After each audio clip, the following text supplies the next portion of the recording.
that's a real life scenario. A lot of people that are aggressively paying off their mortgage, whether it's a 15 or whether it's really aggressive, you're amazing. Your money's literally in your house. And guess when banks don't want to lend you money? They don't want to lend you money when you're out of a job and you need it.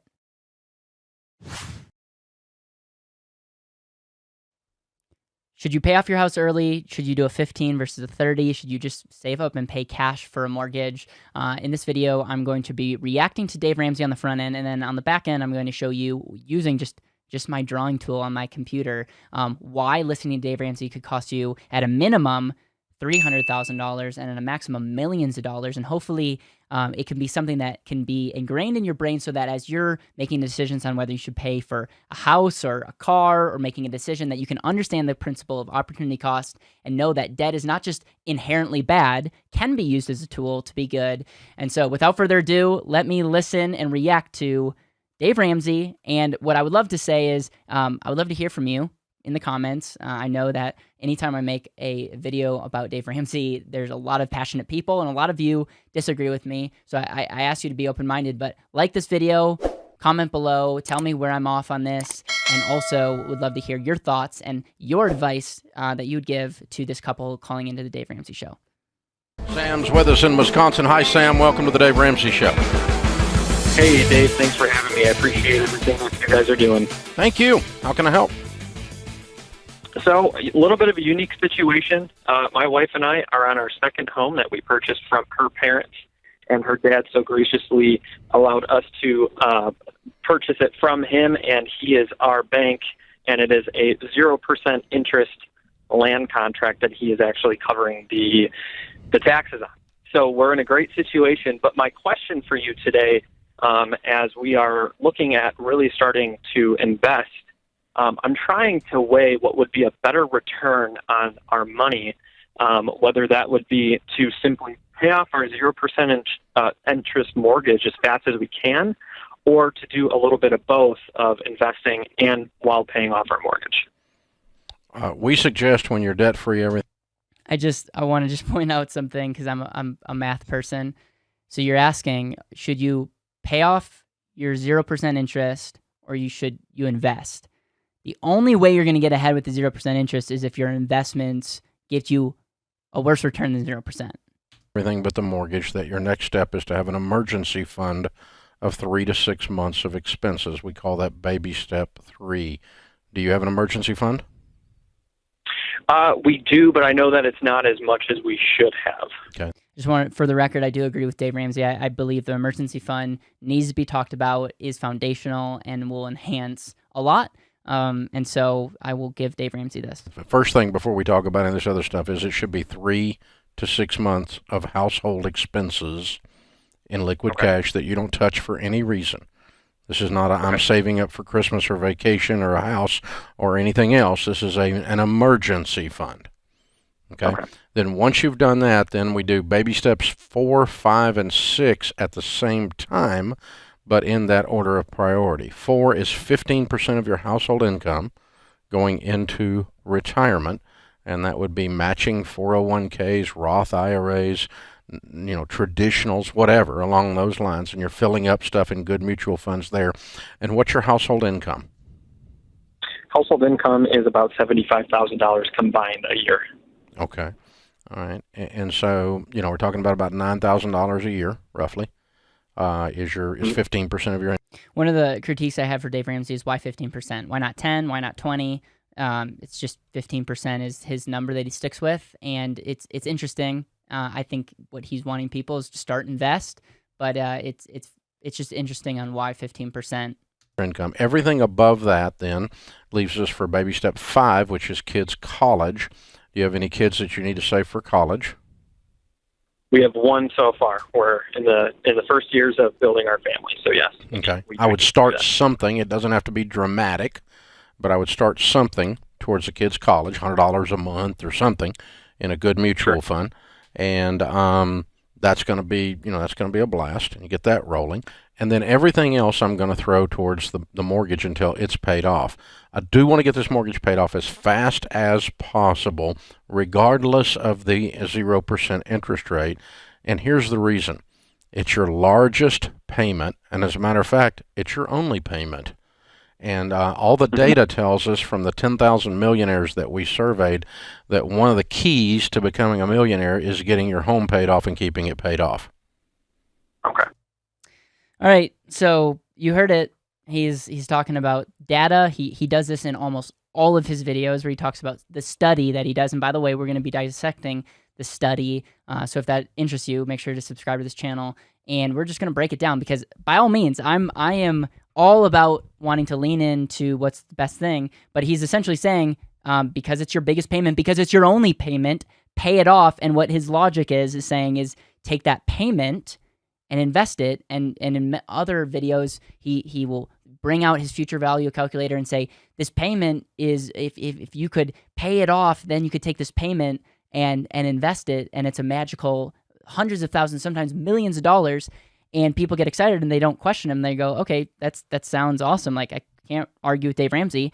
And so this is what I want to show you is I want to talk about this logic. And now Sam is from Wisconsin. I grew up in Wisconsin. I love Wisconsin. And one of the things I love about Wisconsin compared to where I'm currently living in Denver is housing prices are significantly a lot lower. So let's suppose for the moment, because in this video he didn't disclose what his payments are, how much the house is. Let's just suppose for the moment that Sam is doing a $150,000 house. Okay, $150,000 house. I'm going to write this down. $150,000 house. And what I'm just going to do, because I don't want to get caught up in the 30 year, I want to talk about principles, is I want to take Dave Ramsey, his advice, show you person A and person B. I'm going to take Dave Ramsey's assumption at 12%. Don't put words in my mouth. I would not bet on a 12% mutual fund over 20 years, never a down year, but Dave Ramsey talks about it a lot, and he uses these equations when he talks about how much money you're going to make. And so we'll use his math since this is a Dave Ramsey reaction video. So what I'm saying is I'm taking a $150,000 house, and let's say that it's a 20-year note. Okay, this is just all hypothetical. I want you to know that this is literally based on the principle, not the scenario. The house could be cheaper or more expensive. So what we're doing is we're going to pay this house in 10 years, and then person B is going to pay it off in 20 years. Okay, and according to Dave Ramsey, if you pay it off in 10 years, you get the full payment that you could invest at 12%. I was going to say 15, 12%, and you're going to have a bunch of money. So this is what happens. Sam from Wisconsin is taking, instead of, paying off over 20 years, he's going to take $15,000. He's going to take that money that could be invested, $15,000. He's going to pay off the house in 10 years.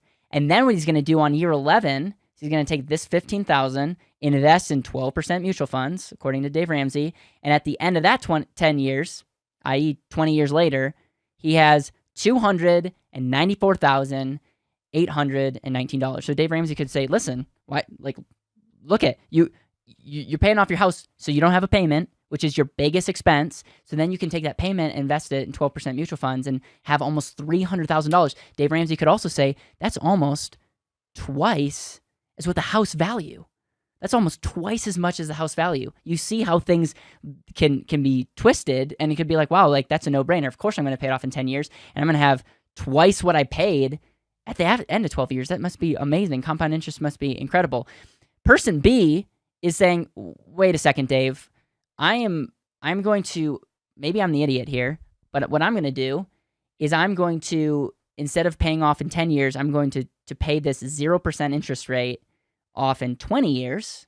I know I'm going to have a payment for 20 years. I know that's a horrible thing, but that payment, because it's 0%, this is super easy math, is $7,500, okay? You say 7,500 times 20, 150,000, okay? And so I'm going to have a payment for 20 years instead of 10, which is a negative feeling that a lot of people have. And then what I'm going to do is I'm going to take that other 7,500 and I'm just going to invest it in your 12% mutual funds. The same money is going out over 20 years, and let's see if I have more or less money. Okay, does that make sense? So what we're doing is we are taking person B. He's Sam. Sam's pushing back on Dave Ramsey and saying, Dave, I appreciate where you're coming from, but what I'm going to do is I'm going to put $7,000. I'm going to pay pay off my house in 20 years, okay, having a payment. But what I'm going to do is, because instead of putting this money in and putting it into a 0% mortgage, I'm going to put it into 7,500, and I'm going to start compounding it at 12% in your mutual funds, Dave. And after 20 years, my calculator is saying I'm going to have $605,000. That's a $310,000 difference just using a $150,000 house over 20 years. Over 20 years. This is not a 30-year scenario. So I would say Sam is actually ahead. Person B is ahead by just compounding your money over 20 years instead of 10. It comes down to, why put money towards a 0% loan if you could compound it? Now, there's other factors that need to go in. I'm just stating this. But then scenario number 2 could be, all right, well, who's more secure? If person A is paying off his house and in year 11 loses his job, he doesn't have a payment. It's like, bam, the house is yours. No one can take it away. The problem is Sam has a family and will need to buy food for the family. Sam had all his money in his house and has no money to his name. Year 11, loses his job, gets disabled, so he's got a paid off house and no money. So great, you don't have a payment, Sam. Great job. And oh, by the way, where are you going to get this money? Where are you going to go get money to fund your life? That's a real life scenario. A lot of people that are aggressively paying off their mortgage, whether it's a 15 or whether it's really aggressive, your money's literally in your house. And guess when banks don't want to lend you money? They don't want to lend you money when you're out of a job and you need it. It's like banks are institutions that love to loan money to people that don't need the money. So it's, again, you could argue in a really extreme example that security, you might feel better to have a paid off house, but I would much rather have hundreds of thousands of dollars that I could pay a mortgage and pay for food and pay for opportunities if I'm in a bad situation. The other thing is, I said the word opportunity. What if year 11, Sam has an amazing opportunity, an investment opportunity that crushes 12% or helps his family live more intentionally? Sam, all your money's in your house. It's paid off. Amazing. Every year you can put $15,000 into this amazing opportunity. I don't know how long it's going to be. And so again, the same thing. We could play negative or positive. It's like good or bad. Sam is paying off the house, but has no money to either take advantage or if something bad happens. Whereas in person B, Sam, if something tragic happens, has cash to pay that $7,500 mortgage. By the way, it's cheaper than it was 15-year because if something bad happens, he's got reserves. And to Dave Ramsey's credit, he talks about the importance of emergency fund, but we're talking 3 to 6 months. So you have more reserves, and then if an opportunity comes along, you have the ability to pounce and say yes. Now, to Dave Ramsey's credit, if Sam is a spender and doesn't invest the difference, person A would be better off because they would have a paid off house after 10 years and live their life, whereas person B would spend the difference and it would take them 20 years to have the same house as person A did in 10. We're not looking at apples to apples though. We're literally talking to the person that doesn't have discipline and is spending their money like it's out of control. So the point of this is, if you're looking between a 30 and a 15-year mortgage, you have to ask the question, okay, what's the whole scenario? What's going to be better for my wealth? How much money am I confident in earning in a side account? That's valid. Some people are a lot more aggressive than others. I wouldn't use 12% with any of our clients as a standard number. Second is, what's going to put the family, what are the possible things that could go wrong, and what are we going to have more security in? Looking at things like inflation and unknowns, like what's a better scenario? I would say the mortgage is either neutral or wins in every single scenario that you can face, including being a better steward, having more money, having opportunity, being in more control. In my book, Chapter 3, I address the most efficient way to purchase a house. If you're interested in the chapter or getting this book or learning more about BetterWealth, check out the links below. I would love to hear from you. Am I off on something? Where would you critique? What are your thoughts on Dave Ramsey? What are other videos that I need to react to Dave Ramsey on? Because again, I appreciate his heart. I appreciate the definiteness that he comes with. I just think, listening to this in a very basic scenario over 20 years, it'll cost us Sam $300,000+ and we're using small numbers. This could be millions of dollars based on millions of dollars difference and worse ahead as a family and less secure as a family. There's nothing good stewardship about that. There's nothing about being a good steward as it relates to that. So in summary, let me know your thoughts. Appreciate you. Subscribe to see more reaction videos. And I'm sure the people in the comments are not going to be shy.